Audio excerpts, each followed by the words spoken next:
Secret friends, unite!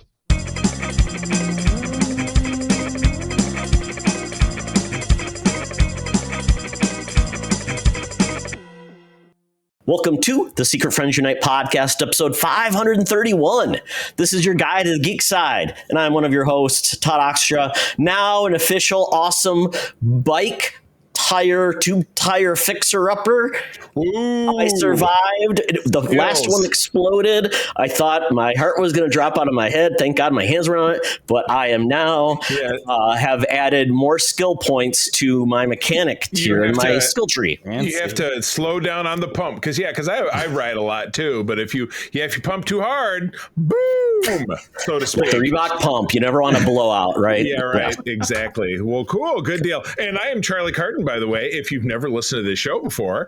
And we're in the middle of our guest is Clint. Clint lives in the I was going to say the Pacific Northeast. That's not a real place. He lives in New England, and we were bitching about the weather before he came on because right now in the Midwest and the East, it's pushing 100 in different areas. It's totally insane. I hit 102 in my vehicle yesterday when I was at the theater. I'm like, how can it be that hot in Minnesota? It's completely ridiculous. So anyway, good thing global warming is a myth. But I digress. Clint, great to have you back, man. How are you? I'm doing well. Thank you very much for having me back. It's always exciting to be here. So, yeah, I'm ready to have a blast. Clint is slowly becoming our go-to when it comes to horror because he's a big fan. He's very dedicated. He has to travel how far to a movie theater? An hour now. It's an hour. Oh, my gosh. Oh, you say now? Was there a closer theater that closed I had a or something? nice one right in town, like 15 minutes away. Oh, no. And then they closed it. And so now the closest one is like an hour. So. Oh, that sucks. It does. Man. I used to go every weekend. Now I go like every other weekend. Clint, you just need to quit your job and reopen that theater and run it. I should. And have it like a little game area too. And that could be a theater game. And I'm sure that model is out there. But yeah, I'd be totally psyched for that. But I'm sure it's nice. Hopefully you get good, because you were telling me you live in the mountains, and so hopefully there's like good mountain internet, like you're closer to the sky, so you get better internet. Yep. We got so many chipmunks out here running around. I was going to say there's repeaters on like various eagles and things. Yeah, just flying by. That's not sound a needle make. Sorry. That's how Twitter happens, Charlie. Oh, wait, we don't talk about it. Tweet. Oh, yeah. No, now it's just an X. But anyway, we got a great show for you. Our topic today is going to be 28 years later, which is not only the third film in the 28 blank later series, which started back in the early 2000s, but it's the first film in a trilogy, which I guess I was not 100% aware of until we saw this and dug into it. So I'm psyched. But first, we always talk about our Patreons, and we have a new one this week, which is totally awesome. So we get to give this new individual their SFU superpower. But to top it off, our Patreon Secret Friend Squad over at patreon.com/secretfriendsunite. Great early shows, exclusive programs, tons of extra content, no ads, and Discord benefits for as little as $2 a month. After having your first week for free and having that first month be half off, my goodness. Lots of great perks. I'm trying to decode what you wrote there. So, okay, never mind. Todd wants to keep them. There we go. The mystery. Okay. But these fine folks have been with us for a long time and getting all those great perks. My buddy Derek Trevelyan, the figure dude. Francie, who does my wife's hair. Luke Lohr, Mr. Xbox Expansion Pass, our guest last week, talking about BVS. Holy cow. And my Uncle Tim down there in South Haven, Michigan. Grateful for all of you. Also, John Sedorf, Brendan Myers, Corey in HD, Matthew Keel, my birdie Kurt Krug, who just got back from a great writers conference. Your birdie? He's my birdie. Tweet. That's maybe saw one bird in New York City. A tree grows in Brooklyn. Maybe something like that. Tanya Lee, Chipotle Bear, famous Seamus. We'll hear from him again in a little bit. Cam the Movie Man, Jay Newport, 007, and Darth Prozac, a.k.a. Prozac Man. I read that backwards.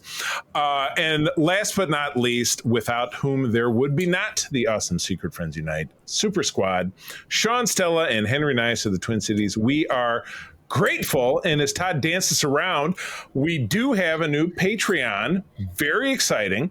This person's name is FR8 or Freight Conductor. and he or she or they or what have you gets a SFU superpower. And there's nothing I like more than dropping this on a guest, which is what we did on our last program because Todd was my guest on Cook 47. So, bam, Cliff, Mr. Clint, Cliff or Clint or Clint, either one works. Cliff Clavin. Sea Bog, I don't know, something like that. Yeah, what do you think about Freight Conductor? If he's doing some super, what is it? And Clint, do you know Freight Conductor? He's part of the Discords, right? Yeah, he's in XEP a lot. He bounces into spreading in the nerd too. Oh, cool. A great person. So, oh man, I did not see this coming. So, actually, my girlfriend was just talking about a superpower, and this is going to be it because I thought it was kind of cool.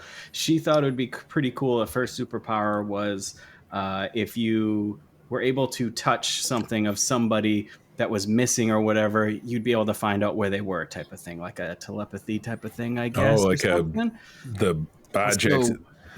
So you touch an object and you can tell, like if a shirt they wore, you can tell everything from their past and up to where. It's like Sherlock Holmes.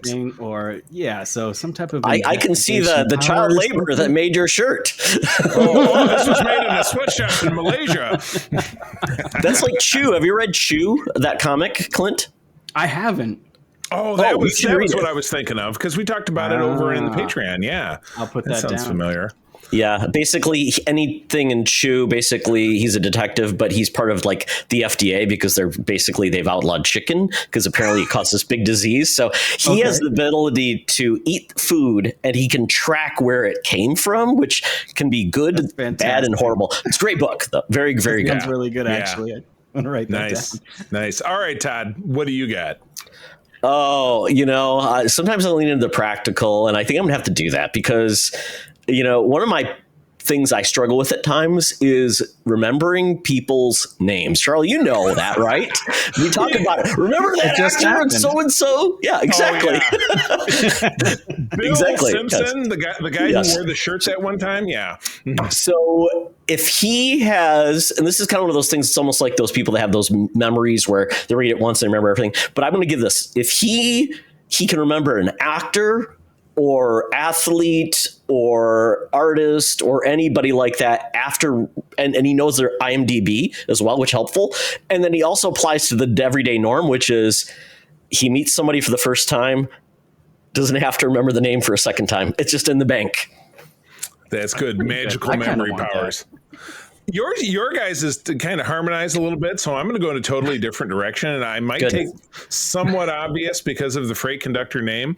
Now, all three of my kids, including my son Parker, my son Parker, who passed away a few years ago, were absolute devotees at one time or another of Thomas the Tank Engine. So I'm thinking Freight Conductor, he walks up to a train and he goes bippity boppity, and it's one of those engines. I'm talking Thomas, Gordon, Henry, the chick one, the other chick one, the helicopter, the one that's the construction. I don't, what I've forgotten. But anyway, Thomas is the one you got to remember. And then they have those weird like eyes where when they move, the eyes go doo doo. So it's like a dollar bill following you when you walk in a room.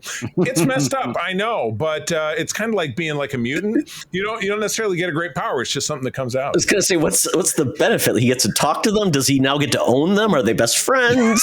And when they go chew, instead of choo choo, do they go I don't know what this is. I think he's shaping them into some kind of army of the night for political purposes. I don't know. It could be. I hope I haven't set it up and maybe Freight Conductor controls them. Yeah. That's even better than he's like the train man. So. Freight Conductor. That's he just conducts. He can transport things without being seen. What's inside. Going to say the conductor in there. It was the fat conductor, which is that's very body shaming. I don't care for that. But it was Alec Baldwin or Ringo Starr or George Carlin at some point did all the voices. Crazy. So yeah, just put it all together. And one has passed away. One is kind of controversial, and the other one is Ringo Starr. Okay, so which one is dead and which one's controversial? Oh, that should be easy to figure out. It should be probably pretty easy. And that other one is Alec Baldwin. Oh, no. No. But anyway, yeah, welcome to the family, Mr. Freight Conductor. We're glad to have you on board. So, he's a Michigander too, I believe, Shirley. What? Oh, we're going to have to connect. I like it. Well, good. Well, please tune in over at patreon.com/Secret Friends Unite. Listen to all of our great extra programming. There's a lot of fun stuff. We've been doing these great creator interviews in the last 6 months, and we banked a ton of them. We just talked to Chris Claremont, Rod Roddenberry of Roddenberry Entertainment, Star Trek fame. That one dropped on our Patreon just this past weekend. So there's a lot of great stuff to find out. So yeah, patreon.com/Secret Friends Unite. Try us out, and you'll be absolutely glad that you did. And something I'm very glad about is this cover.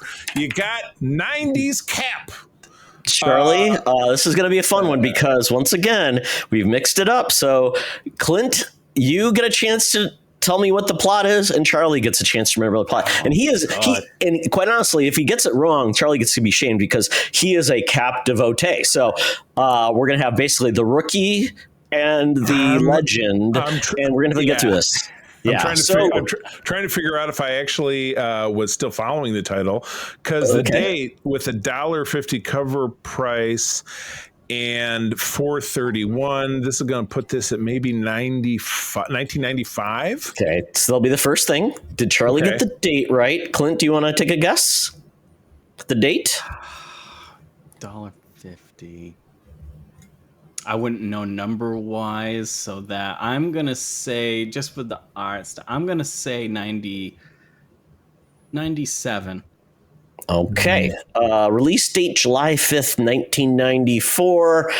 This cover is a very unique Captain America logo. So it's continuing the storyline that will change Cap forever. Of course, they always say that. Fighting Chance, Book 7. Is this the next Sentinel of Liberty? Introducing Free Spirit. Dave Hoover did the cover art. And if they weren't trying to capture the glory of image, I don't know what was happening, because that's exactly what this woman is basically. It's I don't know what you call the look, but basically instead of like having just like no strips, she's got like the Amazon sash. She's got stars and stripes on her legs. She's got a sash on her belt. I don't understand this, and she's got like a weird half mask. Well, and she's got blonde hair. And where does it connect? Now, here's my problem with the name of the character. Free Spirit, for a woman, tends to carry a somewhat negative connotation. So I think you're putting yourself in a bad spot right there. And the outfit, isn't there a cigarette brand called Free Spirit too?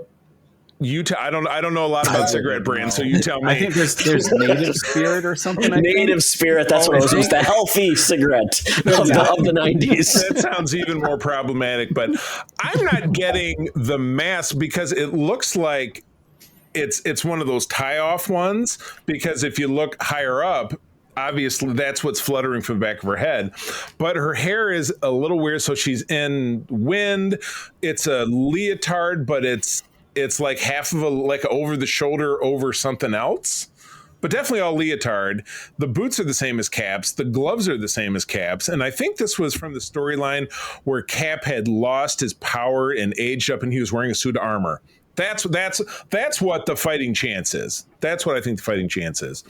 And I think she's so inconsequential that there's no way to know anything about her. And the artist, Dave Hoover, is a tough name to have as an artist, because what do people say if they don't like your stuff? Sucks like a Hoover, right? Sorry, Dave. I don't dislike his art, but what is, is this Diamondback? Is this Cap's girlfriend Diamondback, and she's got a new identity? That's my guy. Charlie thinks Free Spirit is Diamondback. Clint, what do you think? I'm thinking, and like you said, absolutely rookie, especially this far back with Captain America. I'm thinking, what year did you say it was? 94. 94. It was right after I got out of high school. I was trying to think, maybe just throwing it out there. It's something political and something with women's rights around that time, and hence the Free Spirit. The Lilith Fair. That's all I can think of off the top of my head. Lilith Fair and Lollapalooza. I got to haul ass to Lollapalooza. You know what? She would have been a great like 80s pop, member, like a girl band or something, like, like the Spice Girls. She'd be Freedom Spice or whatever. I don't know. Whatever. Freedom Spice. Freedom Spice. All right, so break it down. What do we got? Okay, so Free Spirit is actually a character named, you'll love this, Kathy Webster. Oh, that is not Diamondback. Okay, so here we go. Meanwhile, in Midwestern College, a weak and timid student named Kathy Webster is convinced to take part in an experimental performance-enhancing procedure that supposedly involves only subliminal actualization messages to unlock her true potential. Unbeknownst to Kathy, the process also involves being blasted by strange radiation and an extra anti-male message in her subliminal treatments.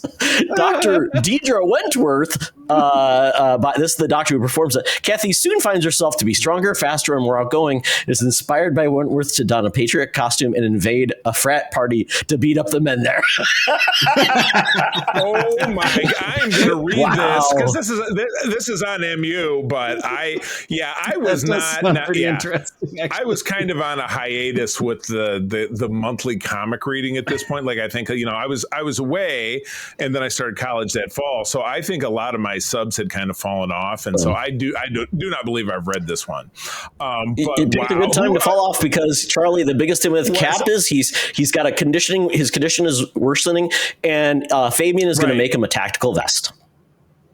Just a vest. Oh my goodness. So a tactical turtleneck. Who was Dickie, maybe. Was this after Gruenwald's run? I really hope so. He didn't. No, it's a Grunwald. It's a Grunwald. I would not speak ill of the dead because I was such a big fan of his work. But yeah, the end of the run of Cap was like, whoa. Well, someone who, I don't think this was included in your plot synopsis, but Todd, I'm getting a feeling that the person who was really behind Free Spirit, you guessed it, our own senior news correspondent, Madam Webb. Pulling the strings, who made it happen. Yes, she was into some shady stuff back in the 90s, but these days, down at the corner of Hollywood and Vine out there in Hollywood, California, getting us all the latest scoops and news in our segment, News and Scoops by Madam Webb. Let's go. Now it's time for Madam Webb's Rumors and News. Take it away, boys. Thank you, Madam Webb. Hope you're staying cool. From what I understand, your AC was turned off because you forgot to pay your bills, and so you have resorted to the oldest trope, which is just getting a big block of ice and sitting on it. Right, you bet. Sit on it, Potsy. Oh, what do we got going on this week? So, Todd, this is a first in live action, if I'm not mistaken. Yes. Classic Rogues Gallery Batman villain Clayface is getting a face. Is he getting a whole movie? What's going on? Yeah, he's getting a whole movie. So this is actually one of the got a screenplay written, which was one of James Gunn's tendency. Basically, you need a screenplay, I need a script before anything moves forward. That is in case happening. Mike Flanagan wrote the script. He's a great writer, great director, does a lot of cool projects with Stephen King, Netflix. So basically, they've teamed up, and we now have an actor to play this role, and he's a newcomer. His name is Tom Rice Harries. I think he's a Brit, and it's going to be coming from director of Speak No Evil, James Watkins. So I think this was Speak No Evil. I can't remember what the movie was. I don't remember. Somebody will tell me. But in the meantime, we totally talked about it, but I'm drawing a blank. Clint, can you help us out here? I can't on that one. No, it's Clint fails. It's a horror movie. Clint fail. Yeah, so we're getting this film, and so Clayface, this story basically is one of Batman's tragic villains. He was an actor and essentially was ruined or given some type of toxin that made basically him unable to keep his current appearance, but he could then shapeshift Clayface to become any version he wants. The best take on Clayface that we've seen so far has definitely been either the Batman the Animated Series version or the Harley Quinn version, which is completely different, but they're both great takes. Yeah. And apparently this will set him up to be potentially a part of the new Rogues Gallery of Batman in the new take on not the Batman, but the Brave and the Bold version. Yeah. So yeah, this is going to be happening, and then there's a little known about this film, but obviously the character debuted in 1940 in Comics number 40. But though he did say that Flanagan to say that the character's origin and appearance will be most likely inspired by Batman, the animated series. Nice. The two-parter Feet of Clay, which is a great thing because that is one of my pillars of Batman. So there we go. Yeah. You'll hear it. It's been a while since our Patreon program, The Facts Geek Life, has been on, but Mark and I teamed up and talked about the first season of Batman, the animated series. So watching those episodes was great. So I really look forward to that. So this is a cool take because it's not necessarily where you would think to go. He's not pursuing the most bland, obvious avenues. Superman, then a Batman, then a Wonder Woman, it's not like he's not retracing the steps of what made the Snyderverse fall flat. In the esteem between Todd, at least Todd and myself. Hopefully they're not following the Marvel or the Spumco, which is we bring out all these crazy characters and hope it works, and it doesn't. But the caliber of people involved in this project, I would hate to say it. I would hate to say that they put the Spidey movies to shame, but they do. And anything does, Clint, break it down. What do you think as a horror prospect? I'm pretty excited for it just because. I mean, Clayface, like you said, isn't that... I mean, it's popular, but it hasn't really been in much stuff. So definitely awesome to see coming to the front line. But the thing that I'm most excited... I'm obviously excited James Gunn's involved. But like Todd had said, Mike Flanagan's involved. And I absolutely love his work. So super excited. I tried looking up this guy because I haven't heard of him. I looked up a couple videos on YouTube. And the only thing I could find on him was a quick video of him and Simon Pegg together in this horror British movie. Oh, that's weird. And he was in it for not long. So I'm definitely interested to see. I mean, obviously they see something in him. So interesting, good deal. I think he's doing that with Corn Sweat. I mean, he's doing. I think he's going after lesser known commodities, which is great. Exactly. Not pigeonhole him in. So this is and don't know why it wouldn't be October next year, September 11th, which is my dad's birthday. It's the third official film, of the DC Gunniverse, or what are we calling it? Gods and Monsters. Because next summer will be Supergirl, no longer Supergirl, Girl of Tomorrow, or whatever it was. They decided, and I love that read the headline said they just wanted to keep it simple. So good deal. All right. Well, I am going to admit to you that while I am a Spider-Man guy, look around the room, it's everywhere. I did, and again, this is 1994, so this was a period of time that I was moving on to things, getting out of high school, going into college. That I was not a devotee of the Spider-Man 90s TV show. Watched a lot of it, but did not watch it to its conclusion in 1998. But I have heard that it ended in a cliffhanger.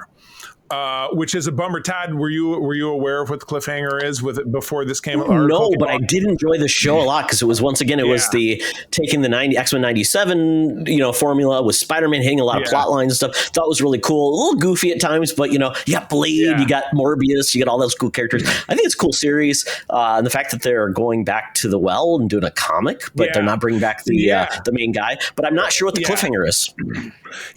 So we're gonna have to dig in, and I believe those episodes are probably discoverable on Disney Plus. If I was to hazard, they're on Disney Plus. Todd, bringing back this miniseries, a 4-issue miniseries that's coming out in September, I think. Who's the writer? It's someone we know personally. It's Wally Lumbago. Yes, that's true. You screwed it up too. We're going by Wally Lumbago. No, Clint, just for some perspective, we interviewed him on the Patreon not that long ago. Super nice guy. And a rising artist, Jim. And he used the pen name. Yes. He did use the pen name Wally Lumbago on a piece because he didn't want his name to be associated with it. So that's his story with Wally Lumbago. That's what and also I always screw up how I say his last name, but JM was responsible for Kraven's Last Hunt, which is one of the most iconic Spider-Man stories of all time that I read when I was a kid. But September 3rd, we'll get the first of a 4-issue miniseries around this, which will wrap up this cliffhanger that we don't know anything about. Clint, where do you land with this show? Are you ever a follower of it? I vaguely remember watching it. No, I couldn't tell you what happened in it. I remember like flashes of the, how it was drawn out and stuff. But I think it's super cool that for, people that do remember the cliffhanger, like how awesome is it this much time along that they're finally going to get like, an answer. Exactly. Yeah, no doubt about it. So yeah, this is pretty awesome. So yeah, I look forward to this. I'll probably actually read this since it's just a 4 issues. It's my favorite thing, which is a limited series. It's an event and then it's over. Todd and I talk about this all the time. Who wants to get emotionally involved in a comic like I am right now with West Coast Avengers? And then Todd and I have a wager on how long it'll go until it gets canceled. I don't want that anymore. I'd like to read something, and if it's done, it's a complete story. So that I like. Yeah, probably the most known thing about this show is the theme song. Once again, a really good theme song. It's great. With a really weird CGI Spider-Man. It's a mix of CGI and traditional animation, but very fun Fox Kids time. Yep. I watched it when I was in college, on Saturday mornings. Yeah. Nothing better to do. Yeah, no doubt about it. Todd, this next one's all yours because there's nothing creepier than this image. Oh my God. Okay, so yes, something from your youth and maybe from like the nostalgia of, I think the early 2000s was The Land of the Lost. Oh, yeah, so Land of the Lost was Sid and Marty Krofft live action series about a family. There's a great theme song, Marshall, Will, and Holly on a backstage expedition. The theme song, I won't sing it because I'll do it horrible, but basically they fall down a creek and then end up in like his prehistoric times where there's like weird like cavemen along with dinosaurs, and then there's these creatures called the Slee Stacks, which are they look like Gorns from Star Trek, but a little bit different. Singular. Yep. The Gorn. But yeah, so they are, and then there was the Will Ferrell. Will Smith should have made a Land of the Lost because that would have been great. Retcon that. Yeah, you bet. Because there'd be a dance number and it'd be like Men in Black. Yeah. Exactly. Will Ferrell, and then we also had a few other folks in that movie where basically it was a comedy of the time, kind of like the Starsky and Hutch, all the goofy kind of, 21 Jump Street. So they made a movie that was not well received, but apparently we're going back to the well with Land of the Lost. It's coming back and looking for the actual story that is linked here somewhere. There is one paragraph down, and it simply says, Deadline reports Netflix has teamed up on a reboot, teamed up with Legendary Television for the Land of the Lost reboot. According to the outlet, Sid and Marty Krofft, as well as Marty's daughter, Deanna Krofft, she was at Star Trek Las Vegas a couple of years ago, which is so random. The CEO of their company will produce, which is in its very early stages, so probably 3 to 5 years out. But hey, it's a wacky concept. People like crazy stuff. And what's the name of the game these days? Content. So just throw content to the wall and see what sticks. But yeah, Clint, funky. Is this something you actually experienced any of it from the 70s or the movie? I remember the 70s TV show, watching reruns of it. So it'll be interesting to see what their take is on it and how it goes. Yeah. I'm all for like going to random like universes or whatever, or the center core of the earth, and all of a sudden there's a world inside a world all of a sudden. There's no molten core or anything, so it'll be interesting to see if they come up with more dinosaurs or some other random species. Once we find out this is linked to the King Kong and Godzilla universe, right? Yeah, they're in the background fighting. That could be great. Apparently, though, there was a 1991 series remake on ABC. Had no clue about that. No. And then obviously the 2009 feature film. But I think I remember seeing this because they did do reruns on I think CBS 84 to 86, 85 to 87. And so that would have been primetime Todd watching CBS Saturday morning cartoons. So that's probably where I saw it. Yeah. Oh my God. It's so crazy. Speaking of crazy, Kevin Smith is back in the driver's seat writing some comics. So somebody finally decided, hey, DC and Marvel, you can make more money if you start jamming your characters together, which is something that happened back in the 90s. Early 2000s, going all the way back to the 70s. Todd, you've got that big book with all the crossovers, but Marvel and DC crossovers, we got a new crop coming our way. We got some kind of run-of-the-mill ones, Green Arrow and Daredevil. Wonder Woman meeting Captain America sounds pretty cool, but a character that I'm interested in now, because I have I have a short comic box that when I needed to get another comic box, this was the only one they had left. Jeff Landshark and Crypto. I'm into it. So a string of new miniseries that are going to be coming out. I'm looking for a date. These might be out now. No, September. Yep. Yeah, DC Batman comes out. DC or Deadpool Batman comes out September 17th. There's going to be another crossover from. There's going to be a Marvel version of that, and then a DC version of that, and then we're getting the Jeff and Crypto comic, Green Arrow, Daredevil, because Kevin Smith did really cool runs on both characters back in the day, and it was great. And I'm glad to see him come back in this type of closed format. And we're getting great talent on these books. Yeah, and Greg Capullo, writing Batman. Yeah, and then we got on the Captain America Wonder Woman book, we've got Chip Zdarsky and Terry Dodson. Terry Dodson makes beautiful comics. So, I mean, he's the perfect artist for that. And, both Wonder Woman and Captain America are both of the same time, when they were reemerged in that 40s era and stuff. So maybe, and how they bring them together, because obviously we know how they came together during the other crossovers. I'll be curious if they even mention, like, what is it, All Access? What was that character's name? Access? I don't know. Wasn't that one of the myriad crisis crossovers? It was the Armageddon 2001 or something. What was that dude's name? Well, there was a character specifically made for the DC and Marvel crossover that I can't remember what his name was. He was goofy. He had like a jacket. Yeah, maybe it was named Access. It probably was All Access.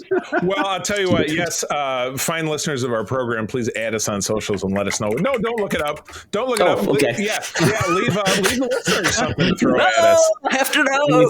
No, I must know. So I bet Clint knows who the character is. Yeah.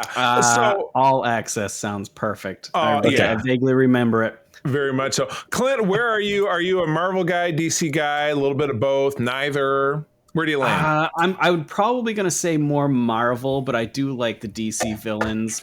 But I love crossovers, if anything, even if it doesn't make sense. I'm just a fan. Totally. Of it. That makes sense. I am super excited for Smith to be back, but also, like you said, the Superman's dog Crypto and Jeff the Land Shark. I think that's going to be phenomenal, and I can't wait to see what they do with that. I got to toss myself into Jeff the Land Shark because it seems to show up more and more, but I've not dug in. So I'm going to take that comic box I picked up at one of my local comic shops because I've been redoing my comic collection and get more educated about Jeff the Land Shark because you know what, it could be important. Maybe he's even a character in Marvel Rivals, which is just crazy. A video game character. He's dangerous and he's hilarious. He's cute. He always looks so happy. I'm sure we will see Jeff the Land Shark in a Marvel media TV or movie at some juncture in the future. So, all right, what else do we got? So Disneyland is doing something very cool, which, not everybody can afford a Disney trip, especially Disneyland. Maybe you live other else or you're outside of the country. And they are releasing, basically they're calling it a POV walkthrough of the parks, kind of like showing you what it's like to be on any of the attractions. And it's going to be coming to Disney Plus, which is great. So you're going to be able to explore all of these attractions. And they're going to hit July 17th, which is Disneyland's 70th birthday. Wow. And they're ride-alongs. Essentially, you're basically looking from your perspective these rides. They're going to be doing Pirates of the Caribbean, Indiana Jones Adventure, which I heard is amazing, Radiator Springs Racers, and the Incredicoaster, Haunted Mansion, Tiana's Bayou Adventure, Cars Land, Pixar Pal Around, Big Thunder Mountain Railroad, Jungle Cruise, Soaring Around the World, Avengers Campus, Hollywood Land, Main Street USA, Mickey's Toontown, and 70th Celebration Nighttime Spectaculars. You'll notice the Star Wars attractions are not on that list because they probably think people will be going to it and it's a way to get in there. But it's pretty neat that they're doing this. So I don't know how long it'll be. Yeah. It'll just be snippets, or they'll give you like the whole experience of like walking through the ride line, because the ride lines are always fun because they typically try to do storytelling and entertain you while you're waiting for half hour or 45 minutes. So I think this is a great way to actually, it's great advertising, because I bet a lot of people don't know a lot of these rides exist. Right. And especially if you're fine with just, Disney World in Florida, and you realize, oh wait, there's an Avengers campus in Disneyland that it's not in Disney World. Right. Nudge, nudge. Yeah, I got to tell you, I'm psyched for this because I think we're gonna do Disneyland in a couple of years. We're going out to LA for Star Wars Celebration if everything works out. But I think that it's a great primer, and like you said, it's beautiful cross pollination with the marketing synergy. People saying, "Oh, I didn't know anything about that," and blah blah blah, or the typical like, "Well, I've lived in Southern California my whole life, and I've never been to Disneyland. Now I want to see this thing." So this is cool, but like you said, it's bigger for people who can't afford it, because it's just April and me. It's easier for us to travel, but somebody with like 3 kids, forget it. Going to Disney, even if you live in California or Florida, I'm sure. So this is awesome. I will totally tune in to at least most of these. But yeah, I think it's pretty awesome. Clint, are you a Disneyland / world type? Have you been? Do you have interest? I've been at Disney World, so I think this is awesome. Not only for people like planning trips and being like, oh, I didn't know this was here, but also maybe after they watch it, they're like, oh, you know what, maybe we don't want to go here, and they can save more time. But, Right. Like you said, people in other countries, not enough money, but I think this is also great for people with like disabilities that just can't go and can at least somewhat experience it. So I think it's a win-win all around for everybody, honestly. So. One of the things I do appreciate, they're not taking a lot of the cons where we've had it lately, where the cons, they don't release anything from them. And they're like, well, I mean, because my mindset was like, if you're going to go to Disneyland or something like that, you will not mind majority of the time other people getting to see these things. It's not going to ruin your experience. And quite honestly, it's like seeing a Broadway play like Hamilton. If it's on Disney Plus, great, because some people just can't afford a $200 ticket, and it doesn't ruin it for the people that are going. Just like Star Wars Experience or Marvel, the Comic-Cons where they don't release the trailers to the public. I'm like, are people really not going to go if they see this? No, they're going for those things. Yeah. This is a great way for them to get more attendance. And quite honestly, to your point, I'm going to Disneyland most likely in January. So this will help me decide which rides are actually worth it too, versus standing in line for 45 minutes and say, well, that wasn't worth it. Yeah, right. Exactly. Correct. So, well, cool. Good deal. All right. Well, that takes us out of the news. We have Todd, already you're in the spot, but Clinton and I are not. So we got to get in a transporter or maybe a jumbo jet or something to get us over to the Geek Easy. So I have got my Uber app out, and my vehicle has pulled up.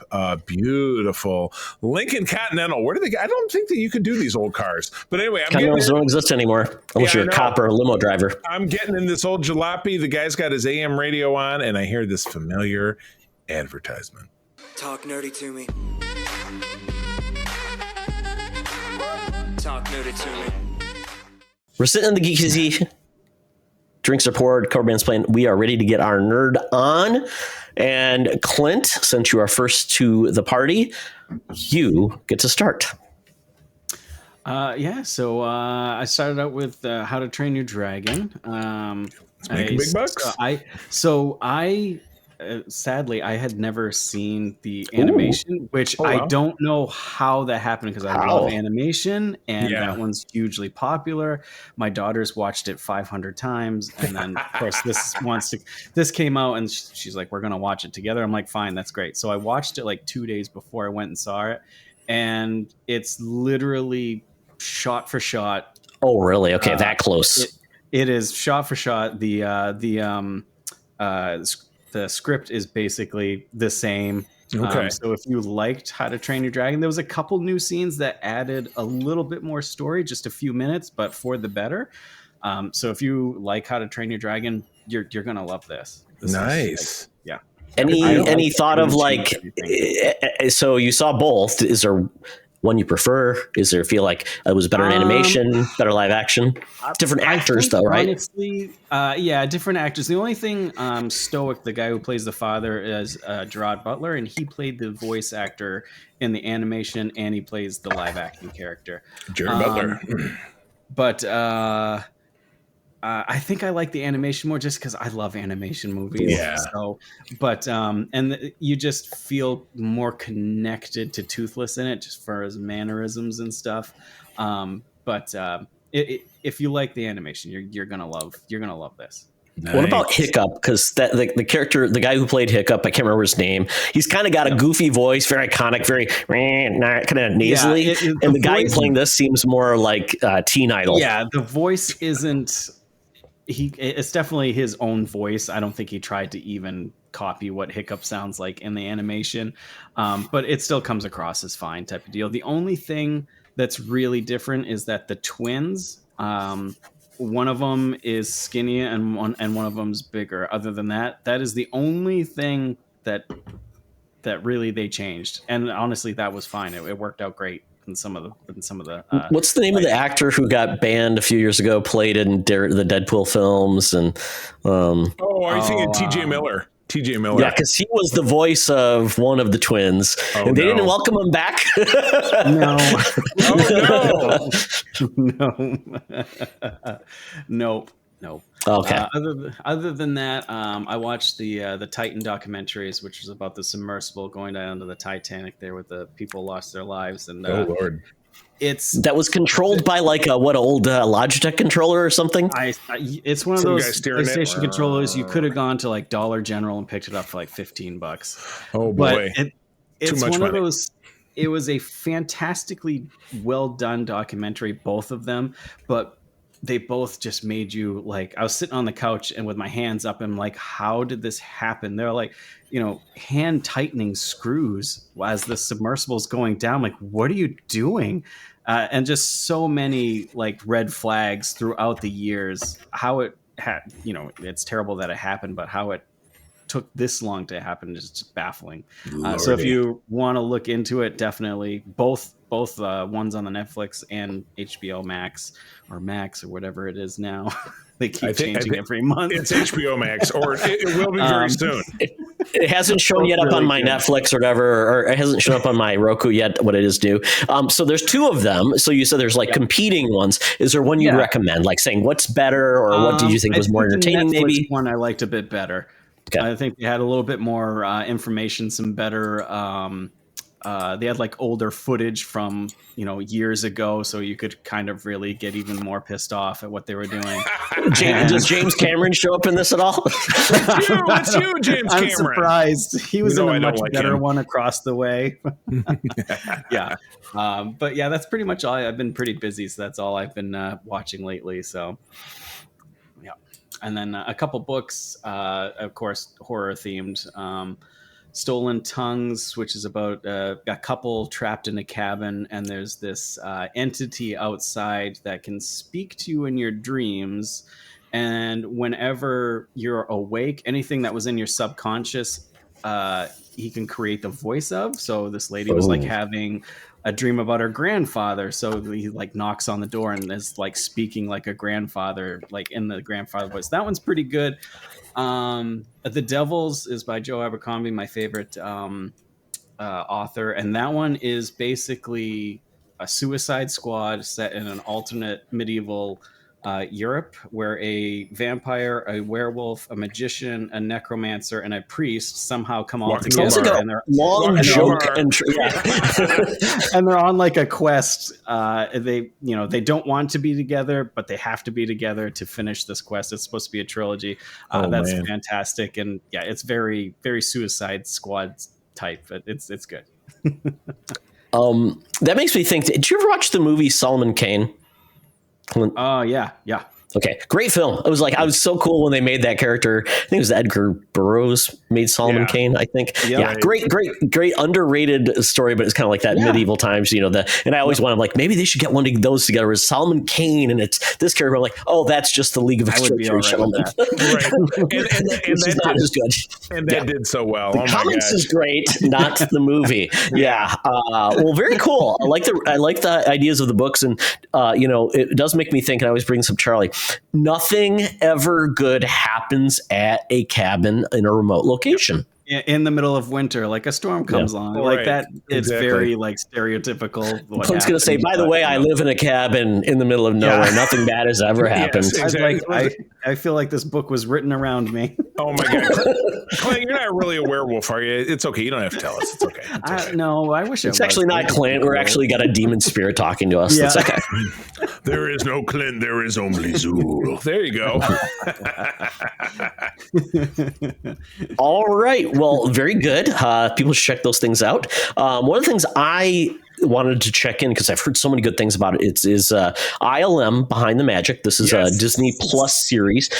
Actually, I was kind of amazed at the talent behind this and all the people they got to be on this. But basically, this is really neat. Like, Lawrence Kasdan directed this. I didn't know he directed season 1.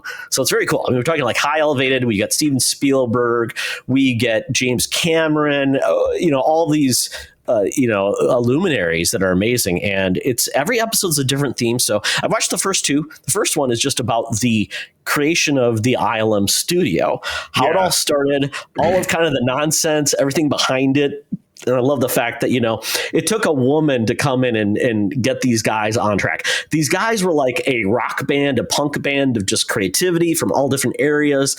Goofy. They talked about, ILM and the fact that they made hot tubs and did slip and slides, and you saw some stuff that you're like, no, does that seem kosher?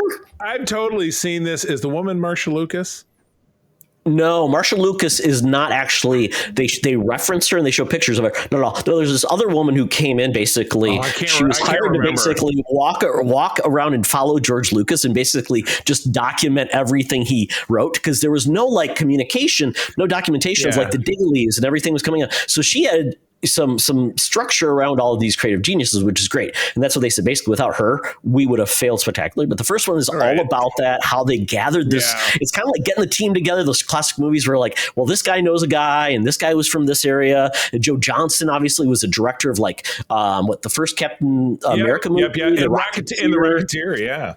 John Dykstra, just a madman, a genius, and all the tools they had to create that were not available. They were the first studio. It's really amazing. The second episode is all about just Star Wars, making Star Wars. It's all about that film and all the things they had to do. And George Lucas, basically you get to find out that he was basically, he's a creative, but he's also a practical guy, understands budgets and things like that. So it was kind of cool that he had that. But everybody recognized, he even said, I'm not a good writer.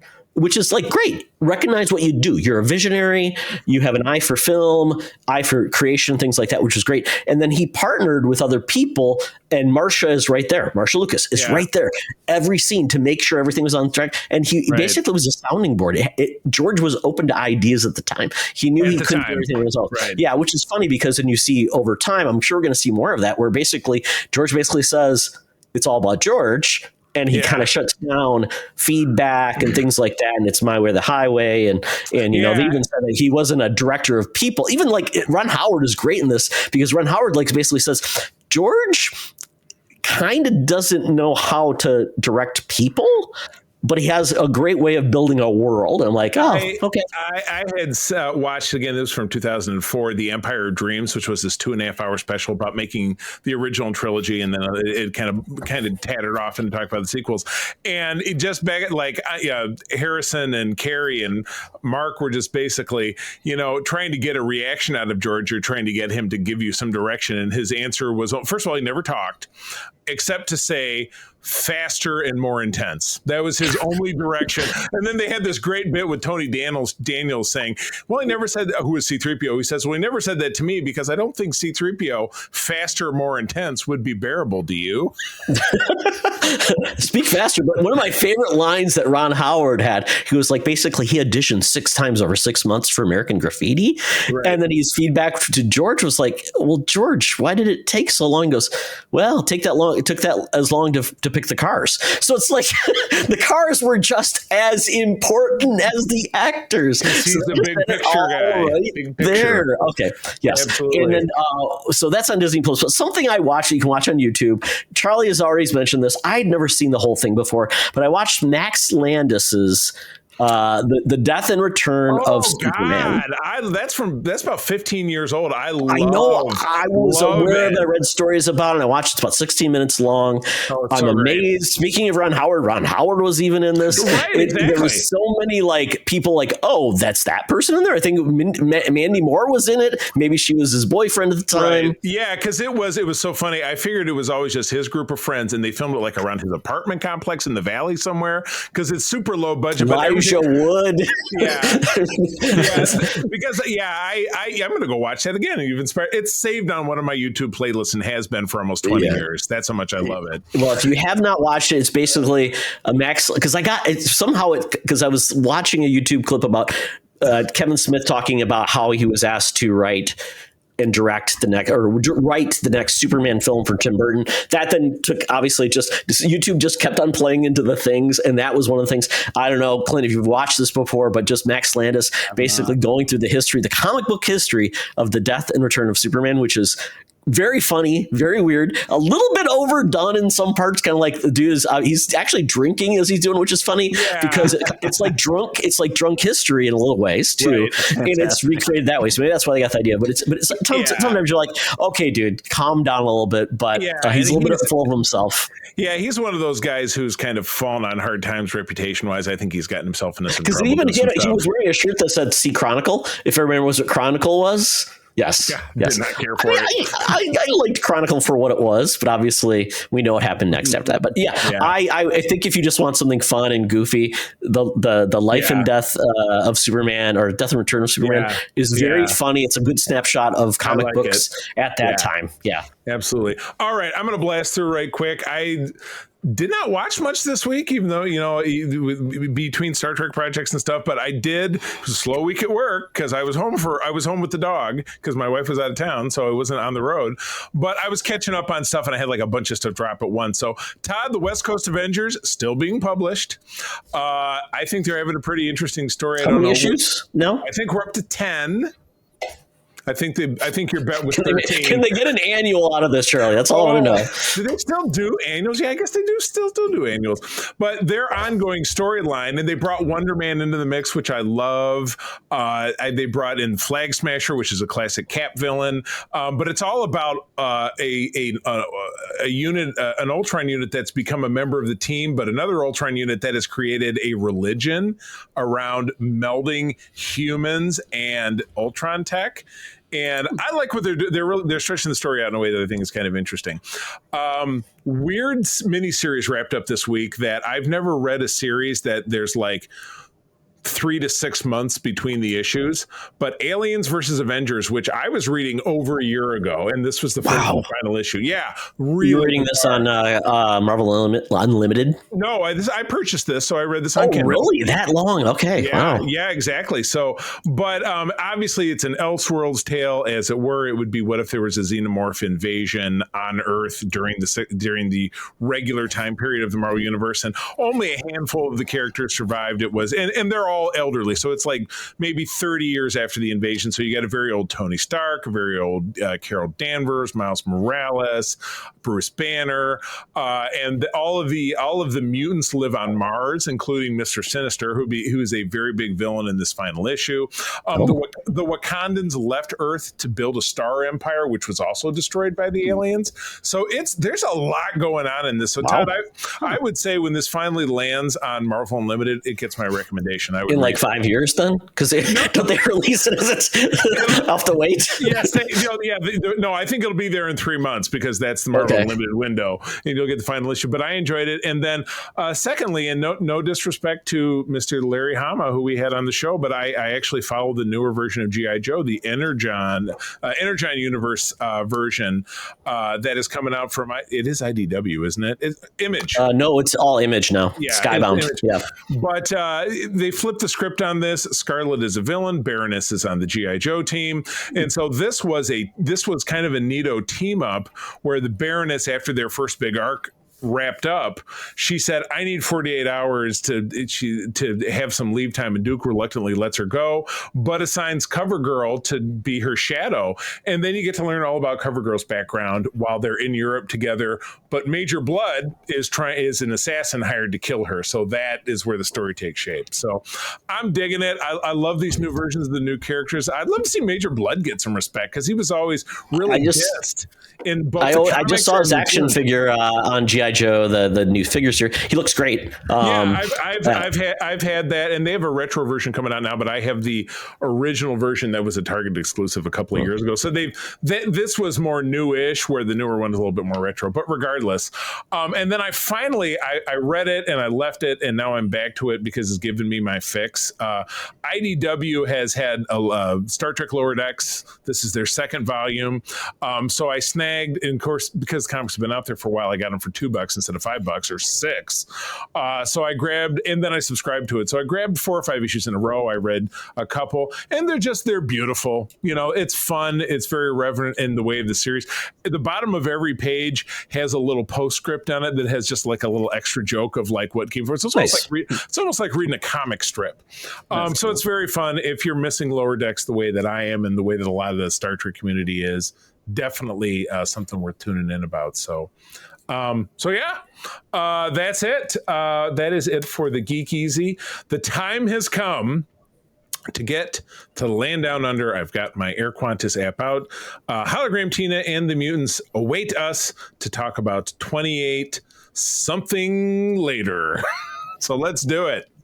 Welcome to another edition of Thunderdome! Thank you, Tina. The mutants have been gathered for a topic or a game to be entertained. And this week, I guess the mutants should be very excited because we're talking about 28 days, weeks, and years later. The little film that created a franchise that I was unbeknownst that this would actually happen, years apart, years between, and apparently we're even getting a 4th film as well. These films are a tour de force. Danny Boyle, the guy who went from Train Spotting to this to Slumdog Millionaire, so many different types of films that the guy can make. He's really amazing in his style. You can't pin him down to do one thing. He's been highly involved in this franchise. 28 Days Later was 2003, $8 million budget, $85 million worldwide box office, 86% Rotten Tomatoes. 28 weeks later, 2007, so just 4 years later.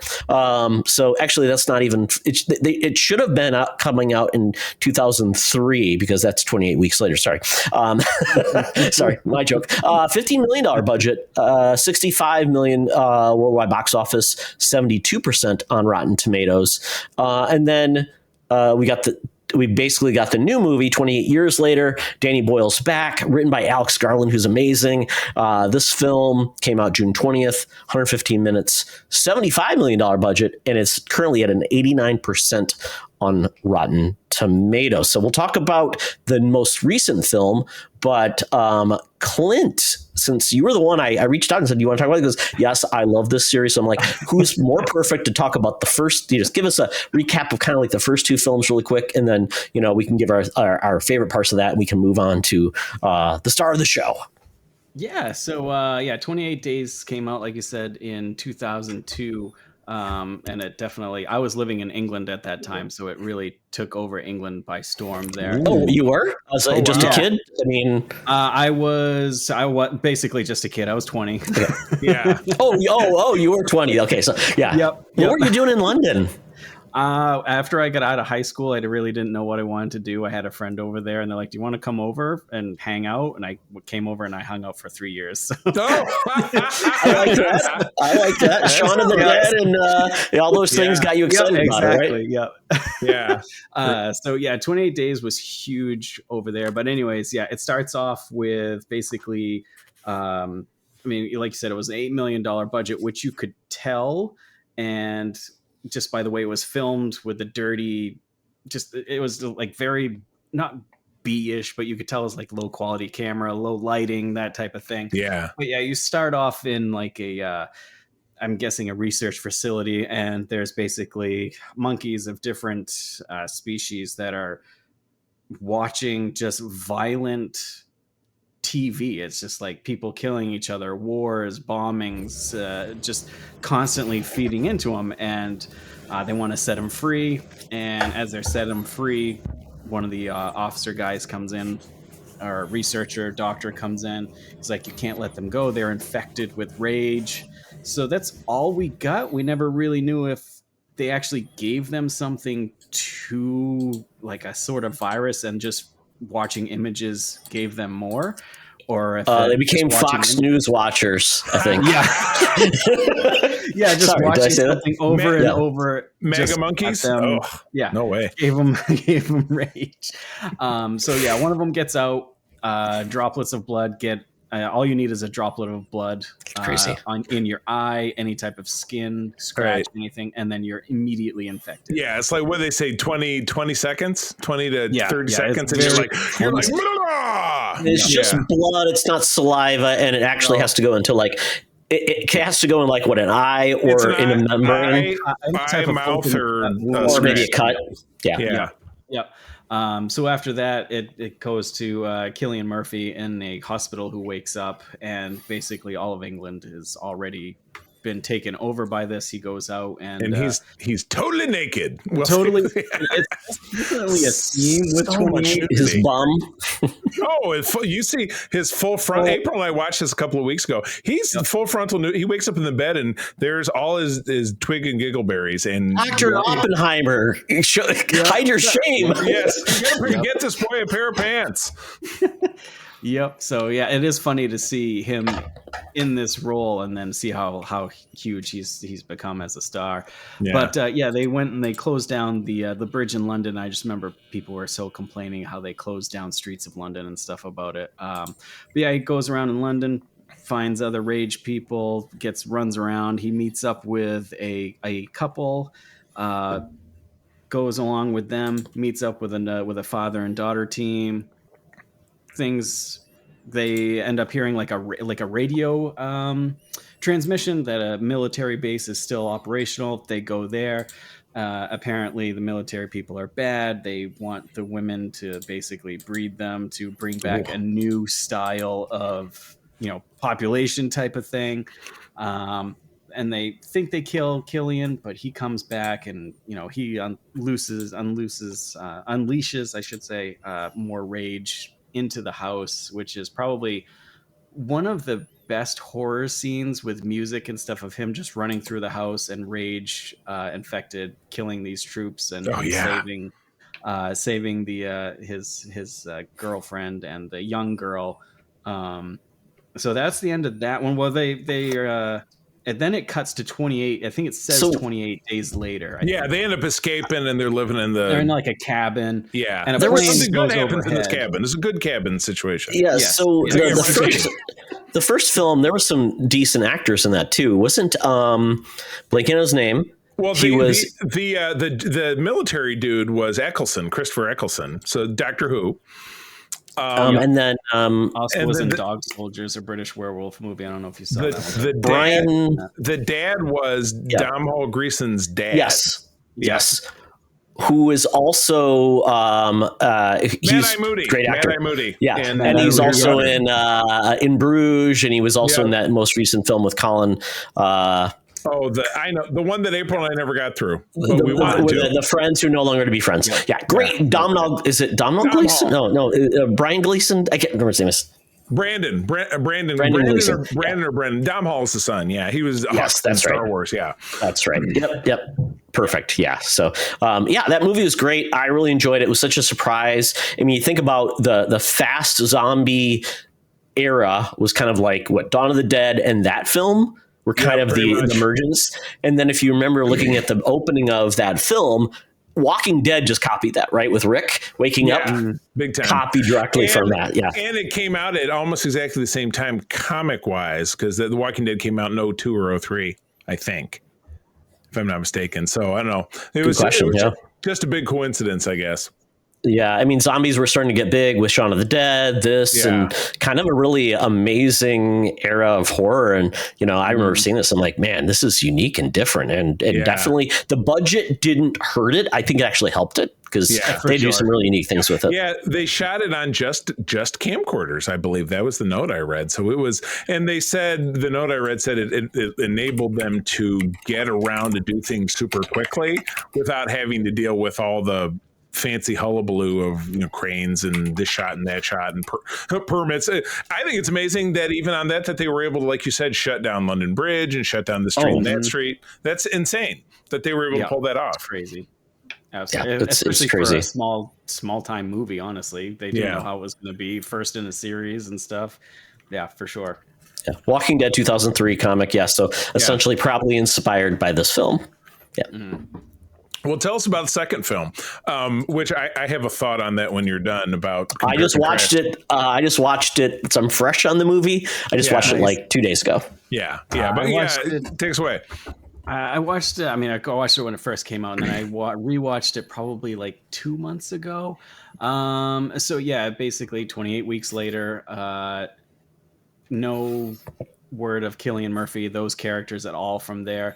So basically they're all the refugees that went over to France, other companies and countries are now slowly going back into England, and it is being the whole process is being controlled by the American military for some reason. That must be like a NATO thing, everybody together and stuff. But they're slowly working and pushing in type of deal, and finding out that rage, you basically can't contain rage at all.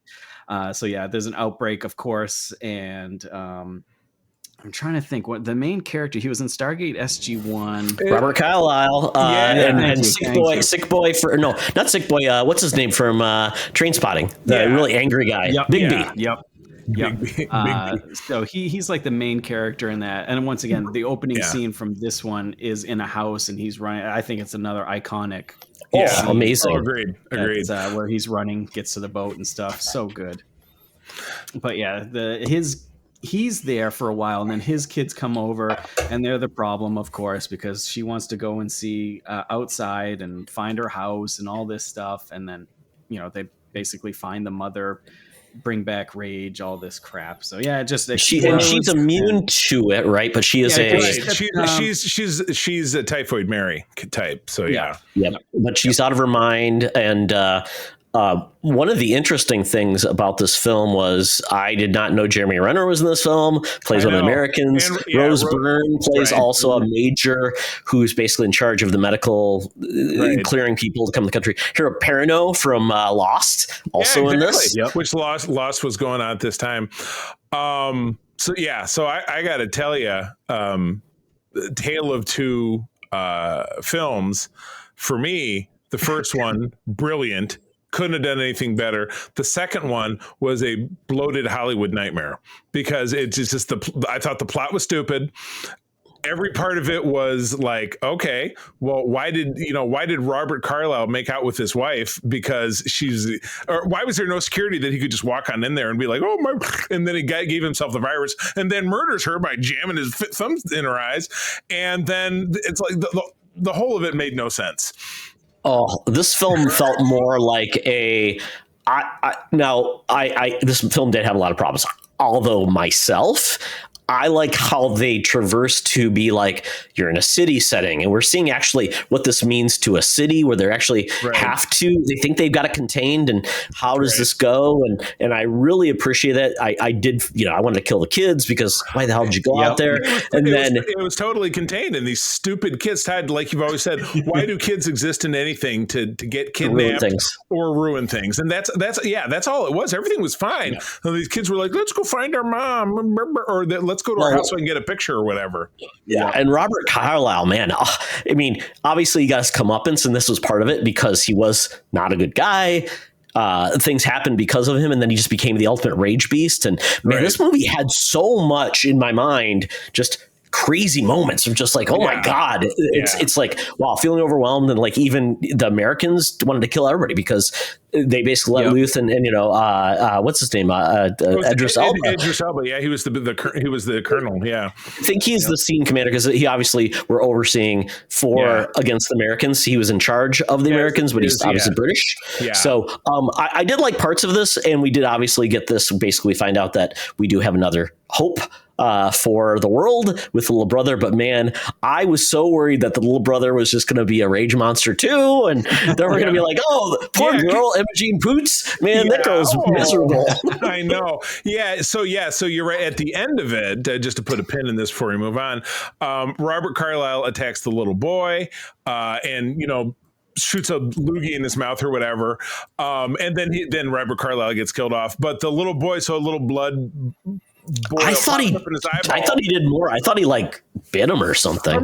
Or, maybe he did. It's been a couple of weeks since I've seen it, but that was the same deal with the mom. She was a carrier, which means she had a little bloob in her eye, which means if somebody, got his blood. So maybe, and then did you end up seeing the after part? So they jump forward. Yeah, I was surprised at that when I'm like, I saw the Eiffel Tower. I'm like, oh crap. They went through the tunnel. Well, I mean, that's where they were going because they show up in the abandoned soccer football stadium with Harold Perrineau in his helicopter, and he flies them away. But obviously once they get there, the kid gets a paper cut. He wipes it on somebody, and they get the virus, and it starts all over again.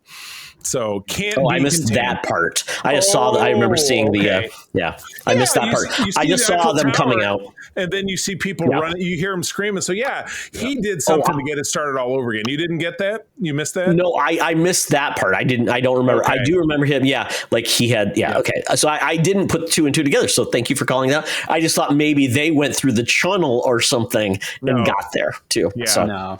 But regardless, obviously, by the time we get to the third film, it's been the virus was not contained, although we do get kind of a title card that tells us kind of where everything is at. But anyway, so we have to. So now we're going to introduce 28 years later. We'll do what we normally do. Basically, this film.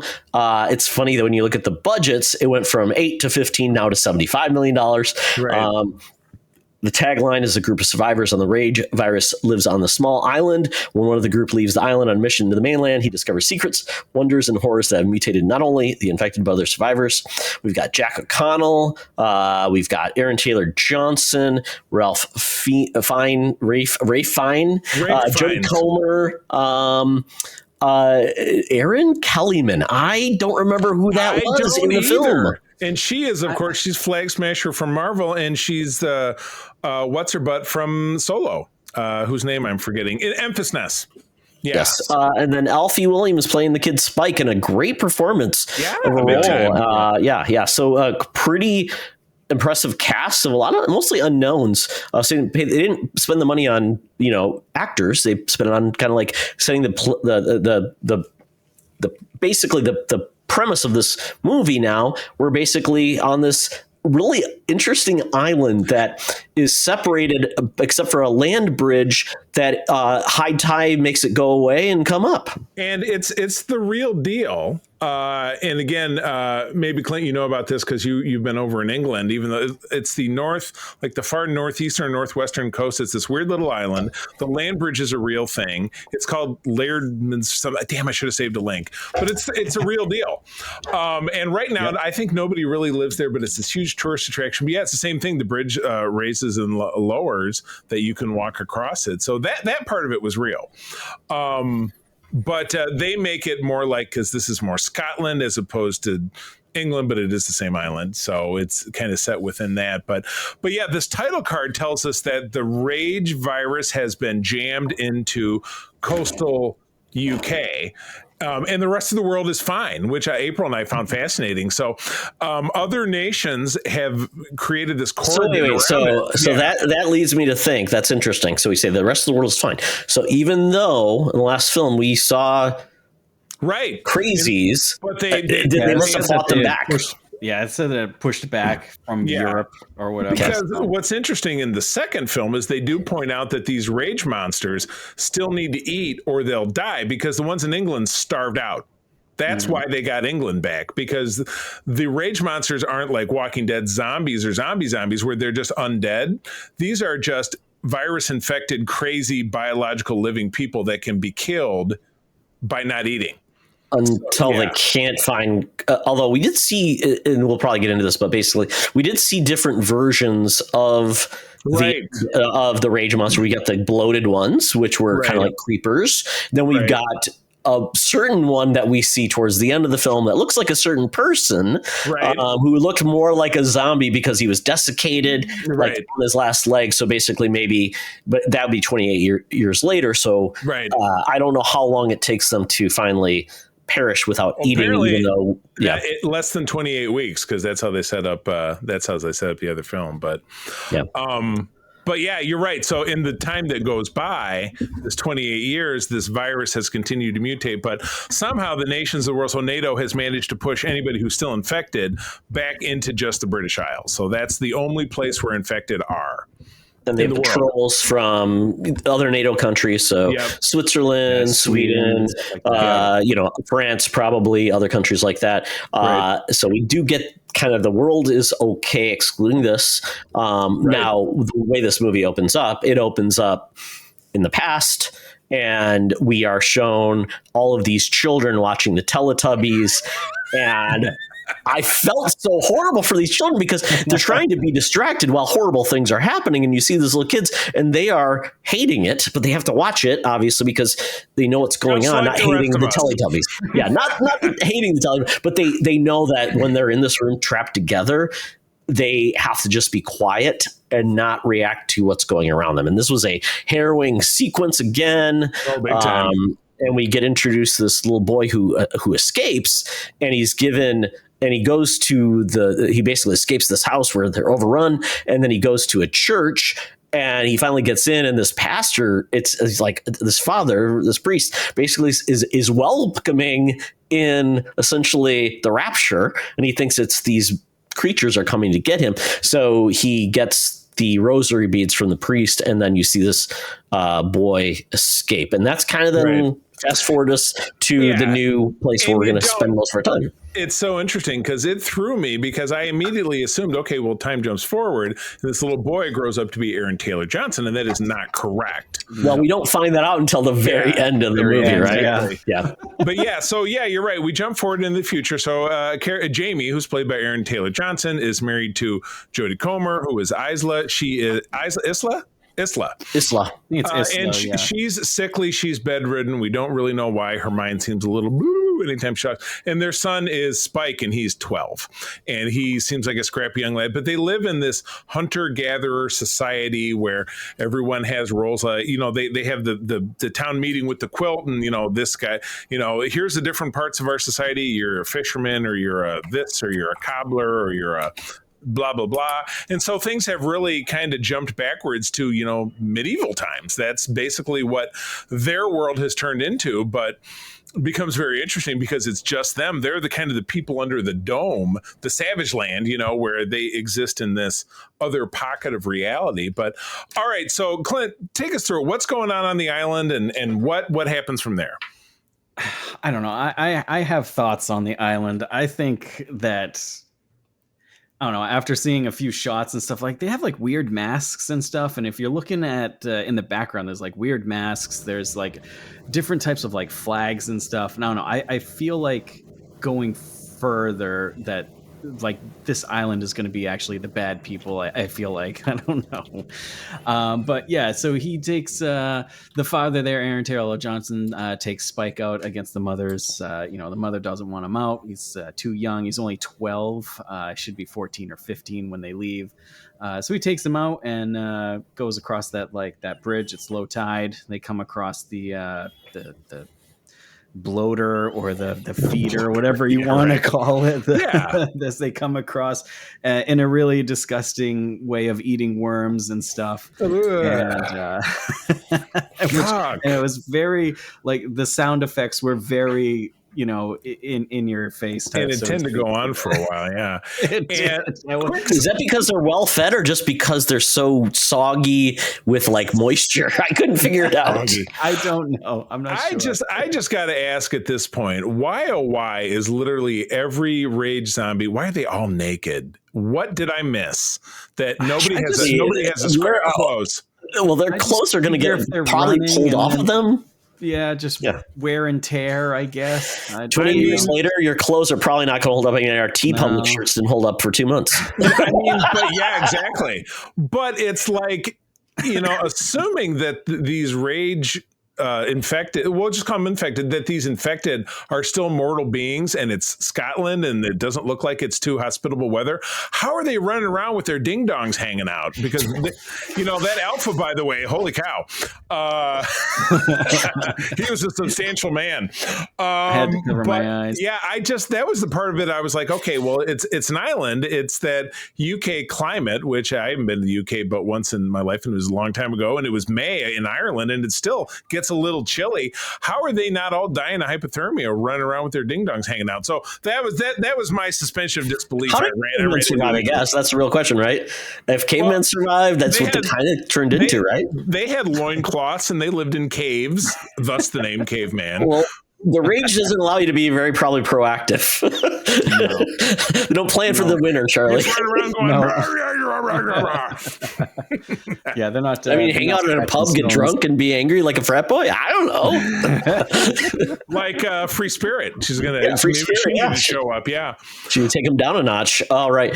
So one thing that was interesting, they did say before they left that they said we will not let you back in. Right. When you go, if you come back, that's fine. But if you don't come back, we will look for you because we see they show the basically somebody got back in apparently, or they were lost and they had all the graves there. So they have a society. They have their ways. It's been 28 years, so there's still. Some of them remember the things, some of them don't, which I liked when they kind of covered off on kind of some of the things the kids would know versus they wouldn't know. Right. Yeah. Exactly. Yeah. And something we learned a bit. So they go on their little expedition. They, father and son come home. And I was telling Clint, I'll just confess my sins. I was telling this to Clint before you jumped on, Todd.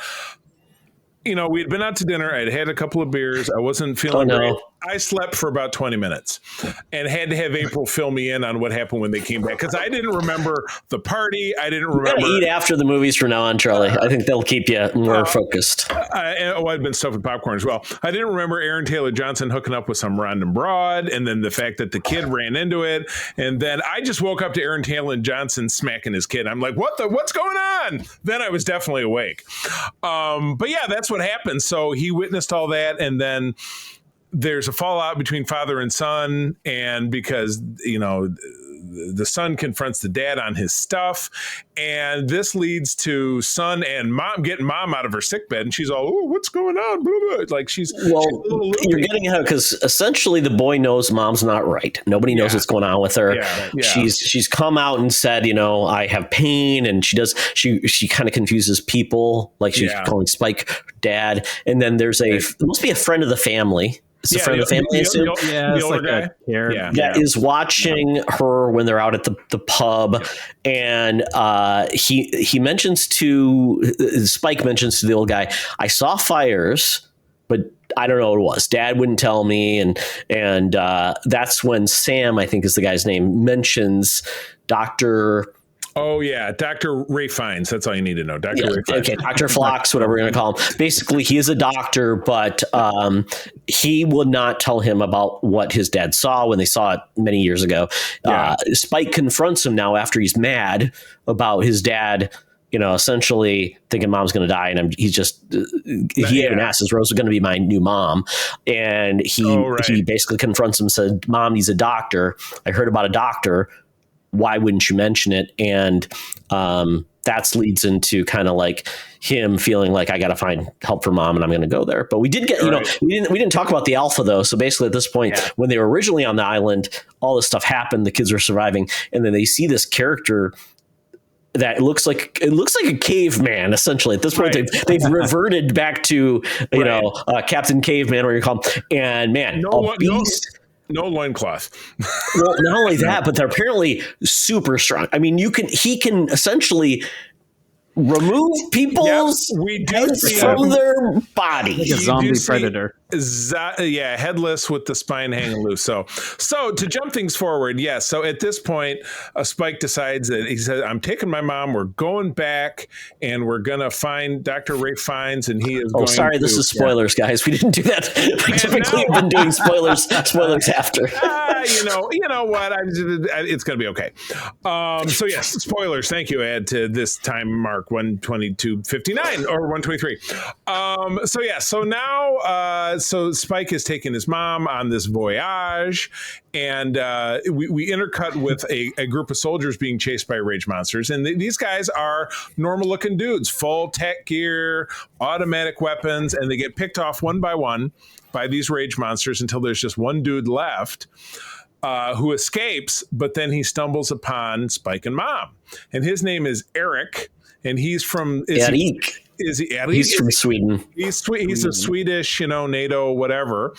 And it's really interesting. So he's helping him along, but he's not really a very nice guy because he's saying, oh, your mom seems like she's a crazy bitch. And well, he's kind of pissed off because he knows now that their ship hit something and they went inbound to England. And once they're there, they are not going to be rescued. So he's kind of like, I'm screwed anyway. So can I survive? And I'm like, oh, by the way, now I'm trapped by helping these people with a couple of bullets to take out these rage monsters because they were about to die in was it a benzene? Like it was like a roadside place with benzene just releasing in the atmosphere. Oh, that was great. It was a Shell station, but the S had fallen off and there was also a restaurant attached to it. It was hell. Shell hell.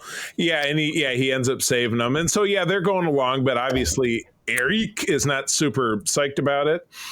And so, And then the funny part was, obviously the mom is struggling. And then he decides that Eric is going to be a good guy and pick her up and carry her. How long? And then on back of him like this.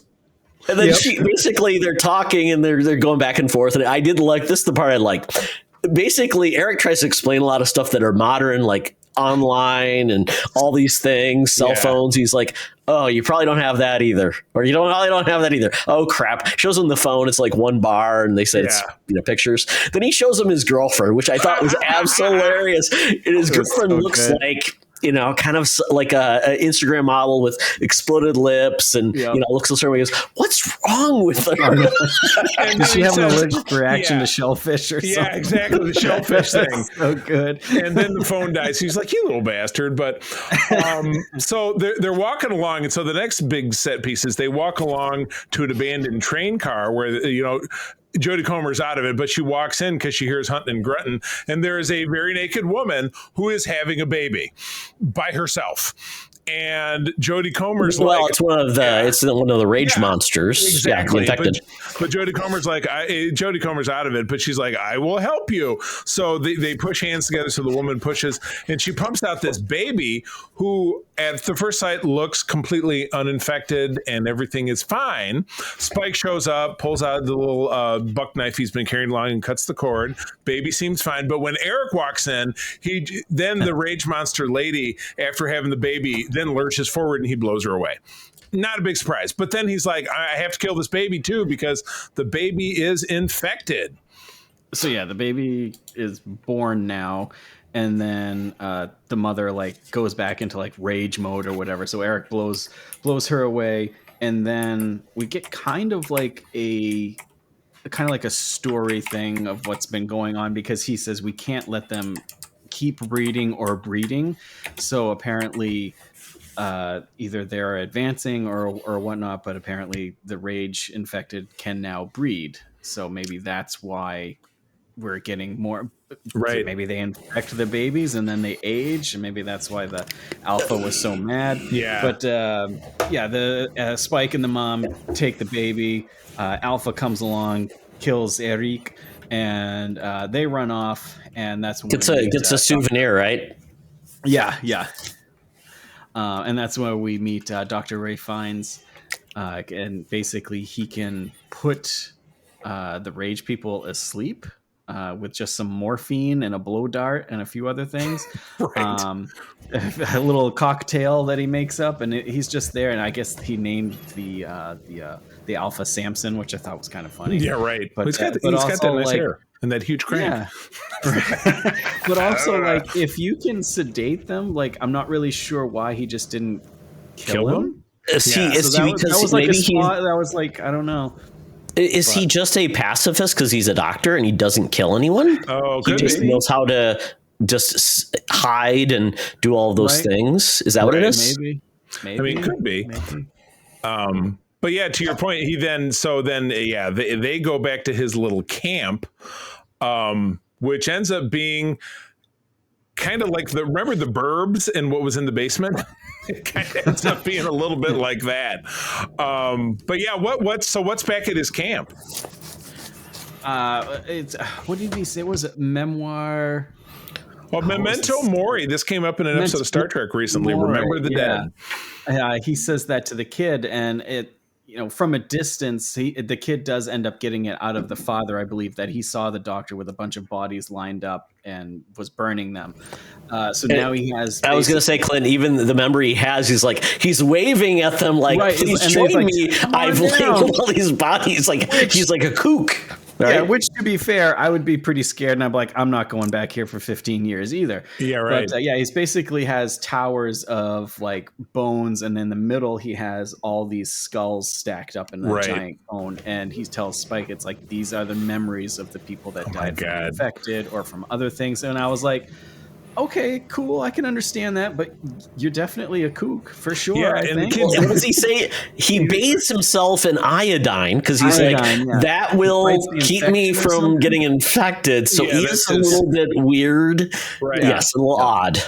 Yeah, but he's surviving though. But yeah, so he's got them back at the camp, and he finally, because the doctor can finally give Jodie an exam, and he works her over, and does all the physical exams that he can do, and she is just riddled with cancer. That's what he figures out. So she's not going to make it. That's why she's so loopy. But she has breast cancer at the very least, and it's either spread from the brain to the body or the body to the brain because she's riddled with nodes. He went through the lymph nodes. He has no way to detect. He has no medicine. And this is where the movie really, for me, changed its tone. Yeah, and it was surprising. I was like, this is now turning into really the first time we've really had a chance to just reflect on the world, the impact, all this stuff to everybody, and the fact that he basically talks about death, and that's why every skull that's there is because it's a person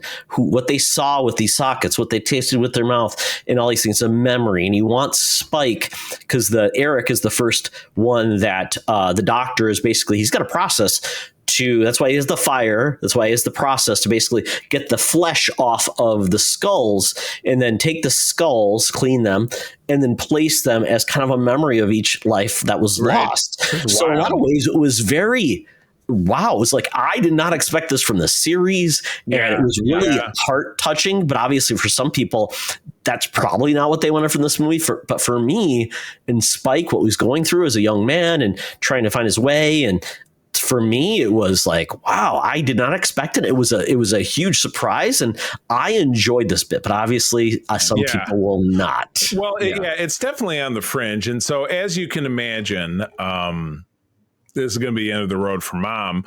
But Dr. Ray Fiennes euthanizes her and does it off screen, and then goes through we don't go through it, but we go through the process, and eventually he comes back. Well, he has to sedate Spike too, because he knows Spike is going to be he's going to flip, inconsolable. Yeah. He's going to do this, but she wants him to, her last thing is like, hold the baby. I want you to take care of the baby. So basically, he's sedated like Samson was, and he gives him a chance to basically be there for the baby. That's what the mom wants, and then. When Doctor comes back with that skull, Spike doesn't freak out. He has it finally comes together. He's like, Mom's in a better place, and he gets to honor her. Yeah, and he does that by his very cool bit. He climbs at Ray Fiennes' encouragement. He climbs to the top of the mountain of skulls, and he places her at the top of it. He looks at it and speaks to it and the skull, and then places it facing the sunrise. Which was, it was a wild choice. And it's funny at this point, I was reflecting on what I had read, which was, crazy ending of the movie will, turn some people out. And I thought, well, is this it? No. But it was not it. But we'll get there. We'll get there in a minute. So you want to take us from that point where we have that touching moment, and then we have kind of like the Spike story unfolds. Right. Yeah, so he sets that up there, and then he's like, I'm going to he's going to continue on his journey, basically, so to speak. But all of a sudden, the Alpha comes back. They got a nice little trap area. They get in there, almost kills Dr. Fiennes. Spike grabs one of his darts, sedates him, all that good stuff. And then he's going to make his way back to the village. So he makes his way back, and I'm trying to blank. Nothing really happened on the way back. No. He just kind of goes back, and he leaves the baby in a basket with a note because obviously Aaron Taylor Johnson and the family friend they're worried sick. They don't know where he's at, but they get the baby and they get the note. And the note says, I'm going back. I'm going to be on my own way. And the dad flips out and tries to run into the ocean to cross the land bridge, but he can't get across. It's too high. Yeah. So he can't go back for him.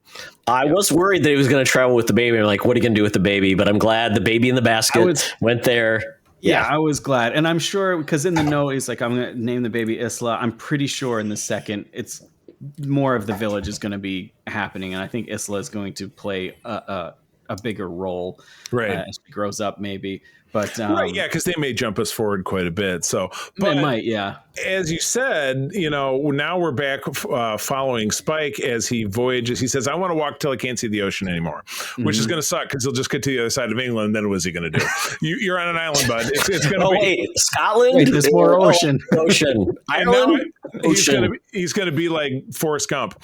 But he so the last part of the movie is he is now finds himself in a spot because the naked runner people are closing down on him, and he's able to pick some off with an arrow. I don't know why he still doesn't have all of Eric's stuff, because he had Eric's vest, but he didn't have his sidearm or his automatic weapon. He got left behind, I thought, right? I figured he would have gone back for him, but maybe by this time, because we have jumped forward. Never seen a fight. Yeah, he's never seen a firearm before Eric showed it, so maybe was scared. Yeah, he didn't even know what a frisbee was when they first found it. That's true. If you can throw a frisbee, you could shoot a gun. A frisbee could. He never learned either because Dad was a bastard. Oh, it might end up being a viable weapon, but we are 28 days. Oh gosh, 28 days forward, and yes. So I was going to fall asleep during this podcast. Oh my God, Clint! I know you've kept me this late. But yeah, so now our hero is on the run. He's being chased by the naked runners, and Clint, take us through the end of it. What happens? So he's running from the runners, and we come to like a roadblock. He figures he's done for, but then all of a sudden a guy shows up in a Adidas tracksuit, blonde hair with a tiara on, rotten teeth, and super gross. And gold teeth. I couldn't tell. I just black. Can't remember the teeth. Yeah, and then a few others show up, and they're like, "Can we take care of these for you?" Sure, he eventually lets them. They come down. They start doing Mighty Morphin Power Ranger stuff on these rage people. They're all in tracksuits, blonde hair. Once again, a few of them have like red glasses. And they kill these rage people, and he comes over. He introduces himself as Jimmy, and it does a quick close-up, and you can see that the cross is that he's wearing. So this is the kid from the beginning, or at least I'm thinking is the kid from the beginning. Yes, and now this is set up.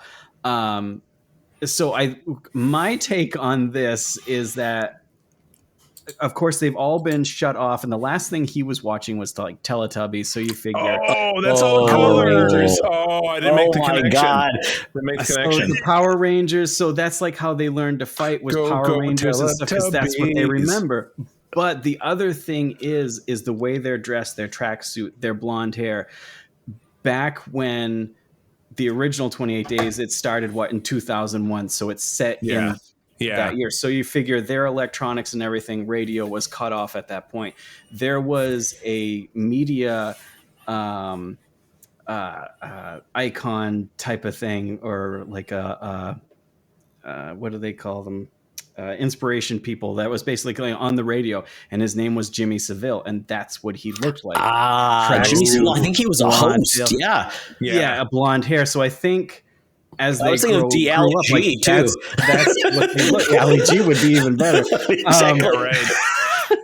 So I think they're kind of taking like not a Mad Max approach, but like that's the last thing that they looked up to was this person. So I'm going to persona myself around this guy. That's so funny. And Mighty Morphin Power Rangers is what we watched with Teletubbies. So that's how we're going to fight and stuff. So that's what I got from it. I could be completely wrong. This is like Lord of the Flies. If they they were all inspired by their stuff from the kids, and no adults told them any different. Like, this is the way you go. Yes, go Morphin Power Rangers. Yeah, that's totally that. So that is the end of the film. So bizarre. This brings it all back. So they're all Jimmys. Then that's who what's her name? Tubman is one of the Jimmys. She didn't even have any lines. It was so bizarre. How did she get an actual role in there? Because I'm like, the fighting was ridiculously cool, weird, gross. It was over the top, but I enjoyed it. Yes. Talk about a weird tone of after all of that and that touching moment, and then we end like that. I'm like, Danny Boyle, man, you're it's like Train Spotting came back at the end and said, take some drugs. Well, wouldn't you enjoy some heroin? So that was nuts. There was no doubt that was kind of crazy. And again, tonally, I think we've talked about this as we've gone along. The first movie, very low budget, kind of doing the best they could and told a great story. Second movie, kind of bloated, plot didn't make any sense, spent a lot more money on it, but made less money from it, and it wasn't as good. That's my take. This movie spent more money. I know that we're looking domestic this weekend, maybe about 30 million, I think, Todd. I know 65 global, 65, so do 30, well. 30 and 30. Yeah. So horror films will either find more of an audience or they'll trickle down, but not bad. They're definitely, they're probably with a standard multiplier, they'll probably hit 90, 100 million, north of 100 million. They'll make their money. This is Danny Boyle's top performing film, which is crazy. So, do we want to jump into our comment before we give our wrap up? Well, I was going to say now there's a story that you put in here, Charlie, about apparently a fourth film called 28 Years Later, The Bone Temple. Yes. Nita Costa is involved, and Cillian Murphy will also be involved in this. Which I thought, and I thought that was him as a desiccated body. Apparently not. That was Flim Flam. That was a red herring. Yeah, and he's EP on this film, and he will be on it again. This is the beginning of a trilogy, so there will be a fifth film as well. Wow. Yeah. So Jimmy will be the central focus in the Bone Temple, which will also serve as Murphy's reintroduction to the franchise. So I don't know if we're hearing about Jimmy being kind of the focus. Yeah. It seems like we're going to be on a weird, wild roller coaster. And is everybody excited for that? Definitely. I can't imagine how nuts it's going to be. So I'm on board, because I loved Train Spotting. So, all right. I love that we don't have to wait long either. Yeah, you're right. 6 months is a drop in the bucket. So let's rock through this comment, and then we'll wrap it up with our own take. So this came from our Discord. One of our own Patreons, Famous Seamus, said this was my first Danny Boyle movie and 28 later movie. So I guess that we call the franchise 28 later. I was surprised at the editing style and the use of cuts to help increase the tension. Agreed. The zombies, I guess that's what you'll call them, look amazing and gross. I really loved the performances, especially Alfie Williams and Ray Fiennes. Totally agree. Spoilers here. I thought the scene with Spike's mom's dying and the entire part of the movie with the Bone Temple was beautiful. We similarly. Yep. From the set to the music to Ray Fiennes' character talking about how to remember the dead. It was really beautiful and almost made me tear up. This coming from someone who has lost a parent. Gotcha. The ending confused me a bit. It's mostly the tone. Yes. We are all confused. It was confusing seeing a bunch of people just doing flips and parkour while killing zombies. But I can't wait to see what Jack O'Connell does in the sequel. Jack O'Connell, I assume, being the actor who is Jimmy. So yeah, that's pretty wild. Pretty wild stuff. So okay. Yeah, Jack O'Connell was Sir Jimmy Crystal. Yeah. So he's going to be the lead, which is crazy. So I Seamus, you're not alone. Danny Boyle's done some great films, but this was an interesting one to hop into, considering it's the third of an existing series, and we were surprised as everyone else with the track Ninja Rangers. Track Ninja Rangers. That might be the name of the episode. All right, let's wrap it up. Clint, from the top, if you were to take one out of 10 skulls with a little bit of spine, what would you give this movie? I'm going to give this one an 8 for me. Yeah. Yep. Fair. Todd? I'm going to give this one an 8.5.